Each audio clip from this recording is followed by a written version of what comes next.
It's actually this left one right here that I can kind of tell with just looking at it. It's queenless. And a couple things that I'm going to point out to you, or Logan's going to point out the kind of wax is a little melted, which tells me there's not enough bees in the colony to maintain a temperature. Show them the one piece of cross comb or two pieces of cross comb. There's only two pieces of cross comb connecting the frames. There's not a lot of bees. You can almost see down in between the frames. Very low population as opposed to the one to the right of it. Tons of cross comb, tons of burr comb, tons of bees. So this colony is technically alive, but it is a drone laying queen or a multiple laying worker situation. And if you see that uneven brood pattern, so that's all drone brood. You can see all the drones everywhere.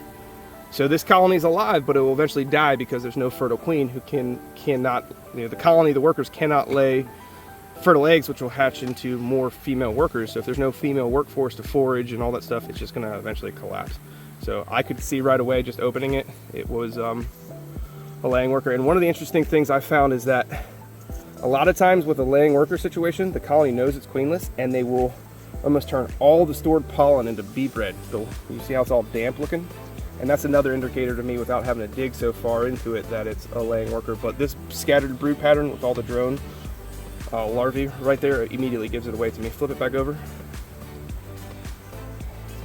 And you can see that that's all drone comb right there in the middle. And if you look, if you remember, queens lay in a uniform pattern. You know, so they're all the same age, larvae and eggs, you know, eggs in the middle and she works her way out, so on and so forth. And if you can see, these are all different ages and there's eggs in different spots, and that's another big indicator. Drones everywhere, low population, no cross comb, very little burr comb, very little bees between the frames. And right next door you have the exact opposite. Can't see between the frames, burr comb, cross comb, not a lot of drones walking around. You know, when you immediately look down in the colony, you see a lot of drones and it's low population. That would be my first indicator that it's queenless. So Logan, I like my frames condensed down in the middle. That's why Logan put that gap here and here. And what that does is that makes sure that if this was an active colony, they draw these frames out evenly, and I don't have big fat frames where I have the potential to roll queens or kill bees. So that's something that I prefer. You can see most of mine have a gap here on either side, and the frames are tight together except for right here. We're gonna fix that one. So that's how you find a queenless colony, and I'm gonna show you one more real quick. Logan's gonna keep going back to add boxes. So here's a pallet of 4, and this right colony right here is actually queenless as well.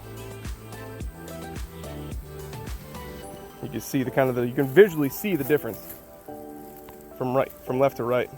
Even on the other side, you can visually see these are weak for sure, but there's definitely an active colony in here versus this corner one right here. After a while, you can kind of just see it. It's something that just kind of stands out to you.